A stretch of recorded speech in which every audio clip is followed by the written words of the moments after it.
Bienvenidos una vez más a Salem Collector Podcast.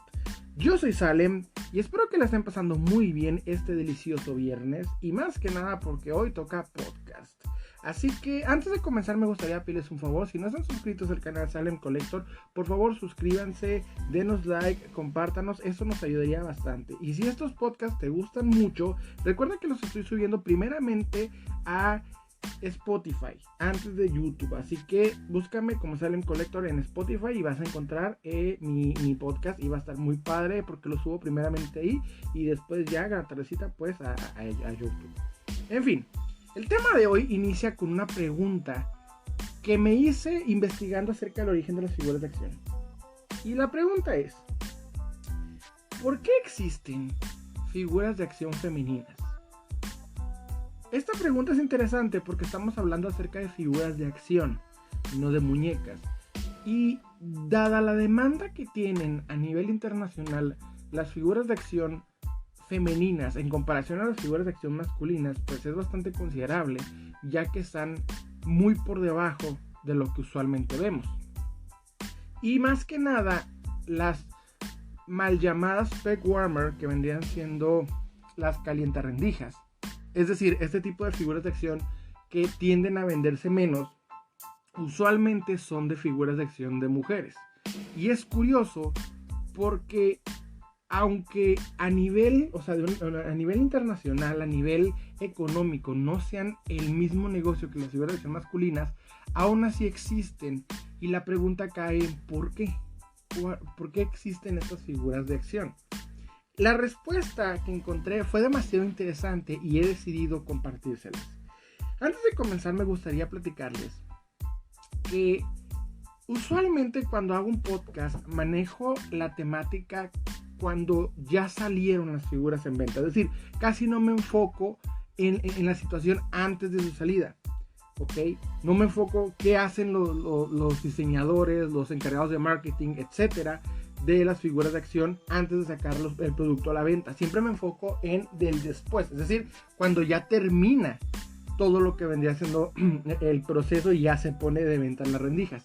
Entonces esa facción que no me he puesto a investigar es bastante interesante y he encontrado información muy padre de cómo se lleva a cabo todo este proceso. Y esta pregunta la encontré en base a esto. Vamos a hablar principalmente de puntos interesantes a nivel demográfico. Es decir, no vamos a hablar de personas individuales. Es decir, vamos a hablar a nivel población. ¿Por qué? Porque voy a nombrar estereotipos. Y antes de comenzar quiero dar a entender este punto que es muy importante. Yo, Salem, personalmente, soy de la opinión que un niño puede jugar con muñecas y con figuras de acción y viceversa. Una niña puede jugar con figuras de acción y con muñecas y lo que sea. Para mí los estereotipos es algo que suelo no manejar. Curiosamente, mi hija juega con mis sables de luz, juega con mis figuras de acción y juega con la mayoría de mis juguetes que son prácticamente juguetes de niños. Entonces, yo no tengo ningún problema en que un niño agarre una Barbie o que una niña juegue con lo que sea. Pero lo que voy a platicar en este tema tiene que ver con respecto a las poblaciones, es decir, a la clientela, al target al que están destinados estos productos. Entonces, eso es muy importante de empezar. Como les iba diciendo, la razón por la que decidí hacer este tema antes de hacer el tema del origen de las figuras de acción fue porque la respuesta que encontré a esta interrogante me llamó bastante la atención. Investigando acerca del origen de las figuras de acción, me di cuenta que la diferencia entre muñeca y figura de acción es muy tenue, pero aún así palpable. Es decir, es muy pequeñita la diferencia, pero aún así se puede notar. Por lo que he decidido explicarles más o menos la diferencia entre figura de acción y una muñeca. Miren, ambas, la diferencia radica principalmente en que están destinadas a públicos diferentes. Es decir, las figuras de acción están destinadas para los niños y las muñecas para las niñas. Sin embargo, son paralelas, es decir, son prácticamente una sin la otra no existe. En el origen de las figuras de acción, todo se remonta a Stan Weston.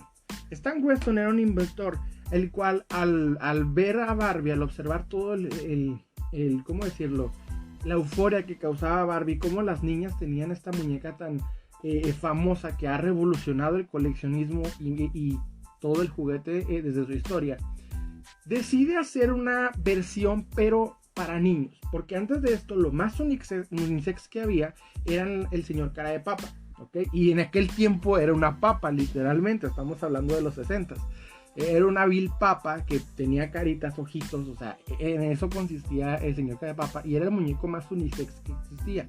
Entonces Stan Weston decide hacer un concepto diferente y radical totalmente para hacerle, sí se le puede decir competencia a Barbie.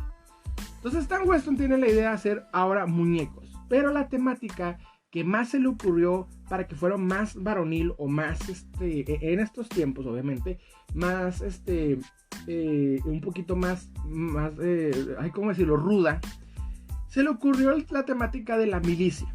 Obviamente en los 60s, con todo esto de la guerra en Vietnam, etcétera, se le ocurre la idea de traer a colación la milicia. Entonces crea el primer muñeco militar y decide vender este concepto a las compañías jugueteras.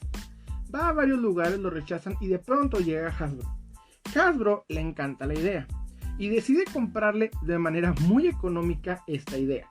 Curiosamente fue el creador del muñeco de figura de acción el que vendió y decide vender esta figura económica, es decir, esta idea de manera económica. Pero en cuanto la vende, Hasbro rediseña toda la idea y crean lo que vendría siendo la primera línea de figuras de acción que han existido hasta el sol de hoy. Y es G.I. Joe, ¿ok? Hasbro le pone el nombre, le pone la etiqueta, lo empieza a producir en masa y nace, por así decirlo, la semillita de las figuras de acción como las conocemos hoy en día. Ya la historia va revolucionando tal cual. Entonces yo me pregunto aquí, es donde yo decido hacer la duda. ¿Cuál es la diferencia entre muñeca y figura de acción? ¿Y por qué existen figuras de acción femeninas? Bueno, como les estaba diciendo, la diferencia radica más que nada al público al que son creados, ¿ok? Vendidos. Entonces, una muñeca actualmente tiene una característica casi muy común, es que el cabello es real, lo que sirve para peinarla, para hacerla ver estética, para vestirla, etc. El punto de una muñeca es ser estética y es manejar una historia un tanto, ¿cómo decirla?, básica para lo que venía haciendo el personaje de Barbie. Y una figura de acción pues tiene más accesorios, bueno, esto puede variar, pero lo que tiene es más articulaciones, son para posar, para correr, para tener aventuras, en pocas palabras, ¿ok? La diferencia radica en que ambos son creados para un público totalmente diferente. El punto es que esto es un estereotipo que viene arrastrándose desde los 80s, ¿okay? En los 80s recordemos que los estereotipos son más fuertes, son más definidos y los hombres son rudos, fuertes, varoniles, color azul, etc. Y las mujeres son, esto es un estereotipo obviamente, pero representa que mujeres de color rosa, princesas, estéticas, cosas más bonitas, etc. Entonces, este estereotipo se crea y es la base que diferencia más que nada a las figuras de acción. ¿Por qué nombro los 80s? Porque en los 80s es cuando la figura de acción empieza a tener un boom y prácticamente nacen bastantes líneas coleccionables que aún hoy en día tienen un impacto en el mercado. Habiendo dicho esto, estos estereotipos que se han marcado, siendo que los figuras de acción fueron creados para los niños y las muñecas para las niñas, ¿por qué existen figuras de acción femeninas? ¿Okay? Este es un punto muy interesante. Como les iba diciendo al principio del podcast, las figuras menos coleccionadas, menos vendidas y menos producidas son las figuras de acción femeninas, ¿ok? Y esto es curioso, si se fijan por ejemplo en las figuras menos vendidas de las líneas de Marvel Legends, vendría siendo por ejemplo Tundra, ¿ok? Yo les llamo la Wave maldita, en donde sale para completar el buff de Hulk Booster. Esta por ejemplo es una figura tan pocamente vendida que puedes encontrarla en menos de 100 pesos. Y suelen hacer así muchas figuras, muy pocas figuras femeninas tienden a cotizarse bastante en el mercado. Si no me crees, te voy a hacer una pregunta que puedes responderme en los comentarios con mucho gusto. ¿Cuántas figuras de acción extrañas o raras o caras tienes en tu colección? Y de estas, ¿cuántas son mujeres y cuántas son hombres? Ahí vas a notar lo que estoy tratando de decir. La pregunta por eso recae en cuántas figuras de acción, ¿por qué existen figuras de acción femeninas? Se dio el caso en los 70s en el cual G.I. Joe crea una muñeca. Bueno, es prácticamente muñeca porque estoy hablando que en los 70s G.I. Joe tenía el sistema de crear estos, prácticamente habían recién diferenciado un poquito de las muñecas y podrían considerarse muñecos todavía, pero para varones. Entonces crean en esta línea varonil de G.I. Joe una enfermera. Y es curioso lo que pasó con esta figura de acción, que hasta la fecha es bastante coleccionable, más que nada por esta historia. Sale a la venta esta enfermera y se super queda en las tiendas, nadie la compra. Las niñas no la compraban porque era una figura de una temática varonil, ¿ok? Veías en la caja G.I. Joe, y aunque era una enfermera y prácticamente parecía una Barbie, no la compraban porque tenías esto marcado de algo militar, de algo varonil. En los 70s estoy hablando donde una época en la cual pues las cosas eran un poquito más conservadoras. Obviamente no se vendió y los niños no la compraban porque prácticamente era una muñeca. Entonces este tipo de figura, esta figura de acción se devolvió al fabricante, hubo muy pocas piezas vendidas y actualmente se cotiza en un precio bastante alto. De hecho, hasta salió un episodio del precio de la historia, porque ese punto es muy interesante. Ambos públicos en aquel momento no aceptaban este producto y era demasiado curioso. Aún así quiero entender qué les dio por crear mujeres en figuras de acción. Ha evolucionado mucho las cosas de los que estoy platicando ahorita, hay que entender ese punto. Pero al inicio de todo esto, ¿cómo se plantea?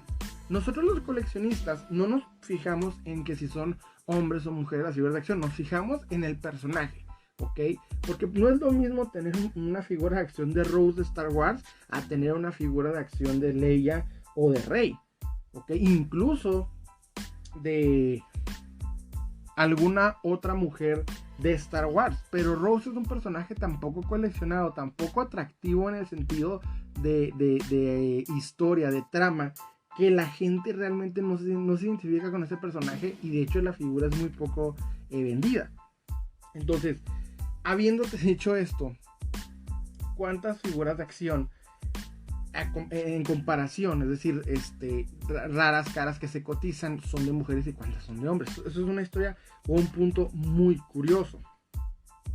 Entonces, cuando yo me puse a investigar cuál era la razón por la que existían las figuras de acción de mujeres, siendo que usualmente tienden a ser menos vendidas, me voy yendo al origen y es el punto de crear drama.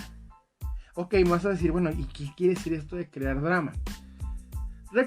Quiero que recuerdes cuando eras niño, ok, o niña, no importa. Cuando jugabas con tus figuras de acción, con tus juguetes, no importa, recuerdas que tenías una historia. Aún ahorita, si observas a un niño jugando con sus juguetes, están haciendo una historia, nosotros no la podemos ver, pero los niños la están viviendo, la están creando. Okay, al momento de jugar, los niños crean esta historia para poder darle sentido a la figura que tienen en la mano. Si tú jugabas con He-Man, imaginabas que llegaba Skeletor y se peleaban y salvabas a Eternia. Si jugabas con los superhéroes, llegabas, salvabas a la ciudad, etc. ¿Okay? Entonces, esta situación, los diseñadores y creadores de marketing de las empresas se dieron cuenta que los niños, curiosamente, necesitaban crear drama para que las historias que ellos creaban al momento de jugar fueran más versátiles, fueran más, ¿cómo decirlo?, más vívidas. Entonces, crean la figura de acción femenina. Un ejemplo para esto vendría siendo Leia Kenner. Los niños la compraban porque les gustaba imaginar en aquel tiempo, ¿verdad? Estoy hablando de 1970, que Vader se robaba a Leia y Luke tenía que ir a rescatarla. Entonces, el punto de las figuras de acción femeninas en ese momento, obviamente, fue para crear drama. Fue para que los niños, al momento de crear sus historias, tuvieran un punto, un drama, etcétera, para que sus juegos fueran más vívidos, más realistas. ¿Ok?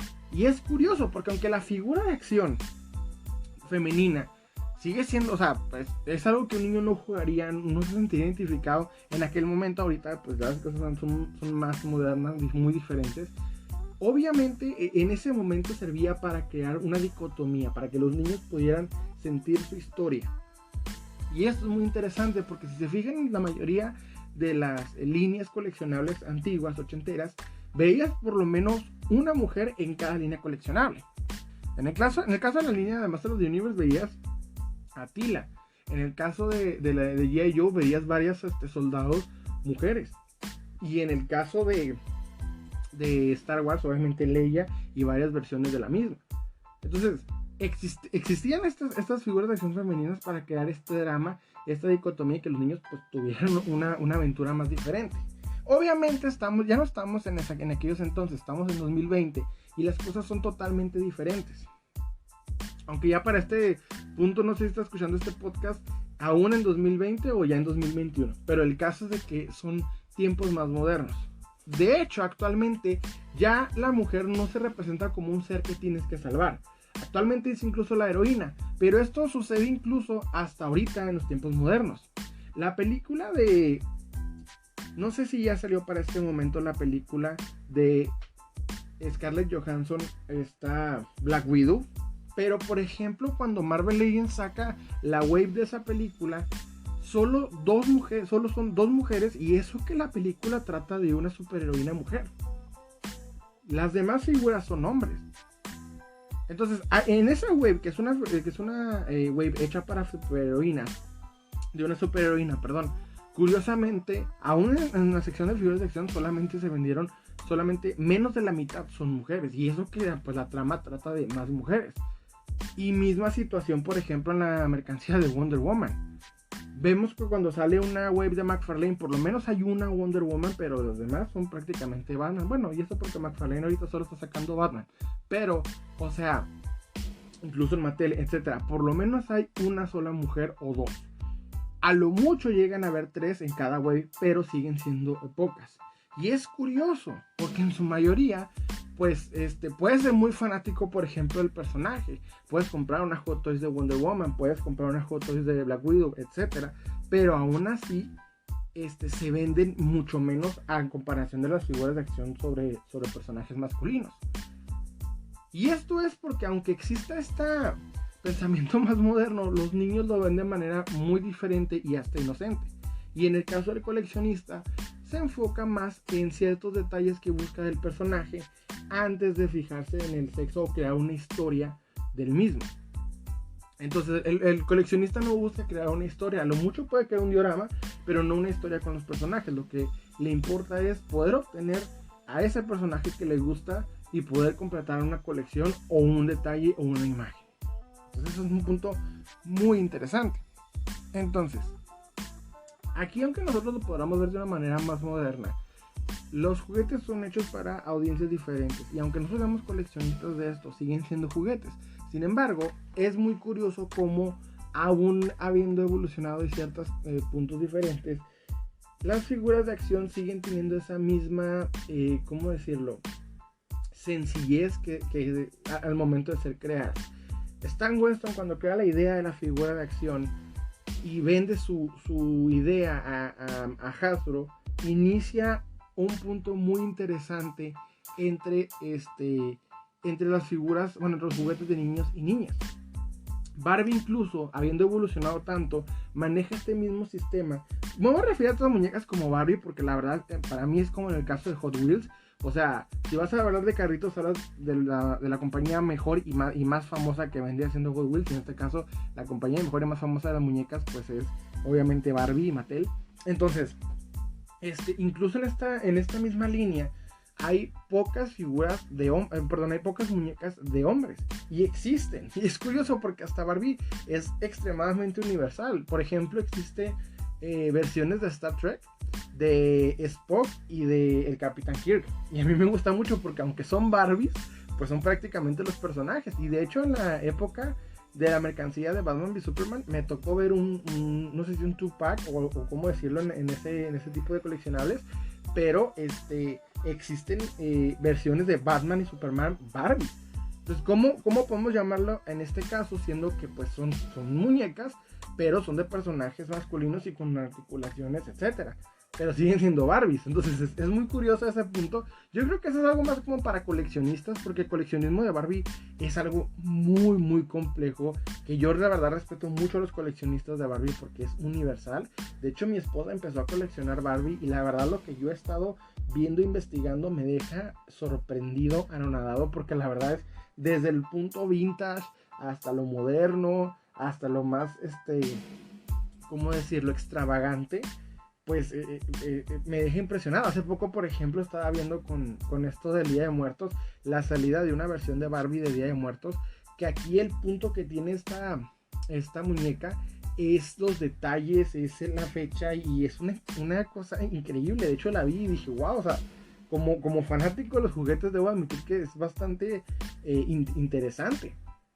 Y ni se diga de lo que hace cada Barbie cada año. Saca una edición especial por ahí de las Holidays, creo que se llama Barbie Holiday, y creo que tiene como característica cabello real, y esto lo sé porque mi esposa las colecciona, pero la verdad me gusta mucho verlas, se me hace muy interesante, y tienen un precio muy muy grande, o sea, bueno, para lo que yo considero una Barbie, pero bastante bien, y es un coleccionable, wow, y ni se diga lo que viene siendo el ochentero. Pero el caso es de que manejan el mismo principio. Las niñas al momento de estar creando, jugando con los castillos, con las casitas, con lo que sea de Barbie, necesitan por lo menos un varón para poder crear una historia. Y de misma manera que los niños crean historias a base de esto. Entonces, si tú le das una muñeca o una figura de acción femenina a un niño, crea una historia y están imaginando esto. Entonces eso es algo muy interesante. Si les pongo a recordar esto de niños, o sea, pónganme en los comentarios qué historias creaban con sus juguetes. La verdad es algo muy muy interesante que a mí la verdad me apasiona mucho. Y pues al encontrar esta respuesta dije, wow, o sea, me encantó saber que pues el punto es crear drama. Y esto lo saben los creadores de juguetes, de figuras de acción. Obviamente el punto de vista coleccionista pues no tiene que ver con esto.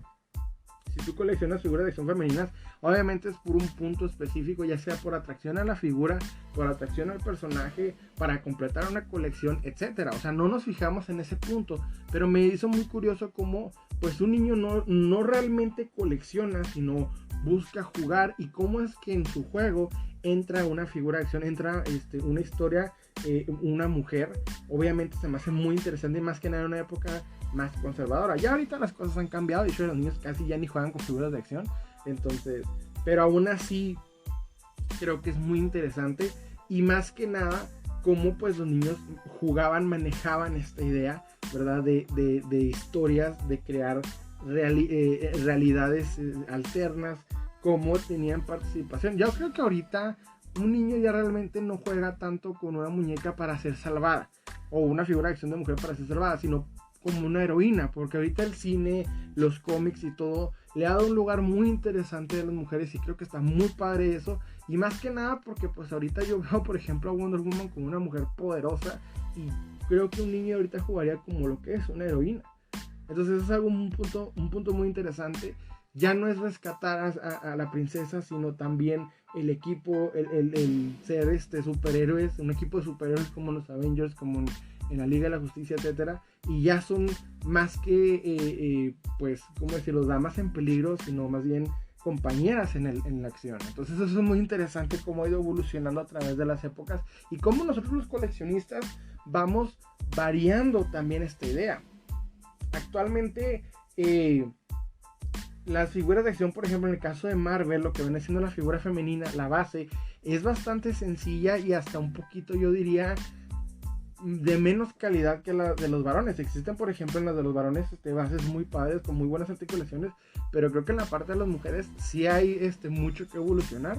Recientemente compré la Venom, de hecho está el review en el canal, lo pueden ver, y es la misma base, o sea, muy poco, tengo pocas articulaciones, muy pocas veces para poder realmente posar, y esto lo he ido perfeccionando más en las figuras de acción de hombres, en las que pues la base es muy universal, hay de varios tipos, y siento que en la parte de las mujeres no, es más sencilla, pero si se fijan se ha basado más en hacer como de rescate, como más bellas, más exuberantes, que realmente hacerlas más pues más de heroínas, ¿verdad? Por ejemplo, en el caso de Spider-Gwen, de Venom o de las superheroínas, siento que les falta más articulaciones a las figuras y que debería enfocarse más en ese punto.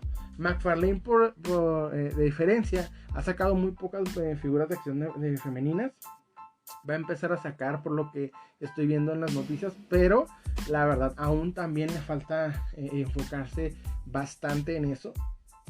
Y siento que también le falta meter más personajes de DC a su colección, y más que nada femeninas, porque hay superheroínas increíbles. No solo Marvel puede darte buenas figuras de acción, sino también DC, y creo que debería enfocarse en superheroínas tan geniales, aparte de la Mujer Maravilla, y que solamente vemos la parte de la película en lo que viene siendo la colección de DC Multiverse. Entonces eso me hace muy muy interesante. También recientemente pude encontrar a Gwen Stacy, y es una figura fantástica, espectacular, pero creo que esta, por ejemplo, en este caso, aunque es una figura de acción y yo como coleccionista la busco para coleccionarla, creo que si un niño la compra es específicamente para que el Hombre Araña la salve o para posar con el Hombre Araña. No es tal cual una superheroína, porque si se fijan, esta figura de Gwen Stacy con el cambio de cabeza de Mary Jane, pues es prácticamente para, no sé cómo decirlo, pero para poner con el Hombre Araña. Realmente no tiene como que un punto de coleccionismo individual. Eso principalmente. Y curiosamente las Peg Warmer, que en este caso vienen haciendo las calientarrendijas, pues prácticamente las figuras que se quedan no tanto tiene que ver con el concepto de que sean mujeres, sino que las figuras usualmente no tienen una utilidad ni tampoco son atractivas, o puedes crear una historia interesante o van con una colección. Entonces es un punto que sí hay que notar. Sin embargo, pues obviamente las cosas ya no son como lo eran antes. Obviamente ya cualquier persona puede comprar una figura de acción, niño, niña, adulto, lo que sea. Ya no está solamente predestinado. Y siento que la línea Marvel Legends, aunque curiosamente pues se pueda considerar incluso juguete, veo que está hecho un poco más para coleccionistas, y al momento de crear estas figuras notan que quiere un coleccionista en su colección o una coleccionista en su colección. O sea, como que saben realmente al momento de elegir a la personaje que van a crear, por qué y por qué va a ser atractivo, o por qué realmente van a querer disfrutar los coleccionistas de este personaje. Pero para mí, insisto en la parte de crearle, no solamente es hacerla atractiva, sino también útil. Por ejemplo, en el caso de las figuras de gama media que venía haciendo Yamaguchi Figures, pueden encontrar una perfecta sincronía entre articulación y ¿cómo decirlo? Simetría. Y es el caso, por ejemplo, tengo una Harley Quinn de Figures de la versión Injustice, y la verdad se ve muy muy bien. Me gustan mucho las articulaciones que tiene y la simetría que es. O sea, es una figura bastante decente, y siento que en algunos casos pues sí hace falta centrar ese punto, ¿verdad? Que no solamente es como compañeras, como sidekicks, que es algo que el cómic también ha evolucionado bastante hoy en día. Ya no solo se considera algo para varones, es algo universal. La superheroína es algo que también admiras. Yo personalmente soy muy fanático de Bendeciendo Spider-Gwen, es mi superhéroe favorita, y de Thor está Jane Foster, también mi superhéroe favorita. Pero son ambas figuras que son muy buenas, tienen la misma base sencilla y simple que maneja Marvel Legends, y que creo que debería evolucionar. Entonces ese es el punto que yo pondría.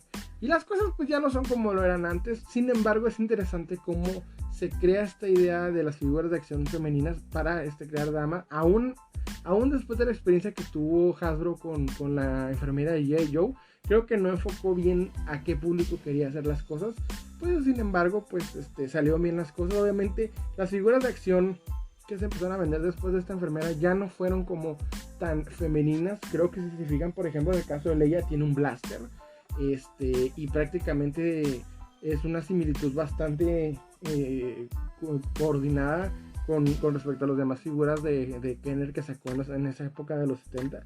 Y igual en Tila notas que tiene armas, que es una guerrera y no tal cual una princesa a la cual salvar.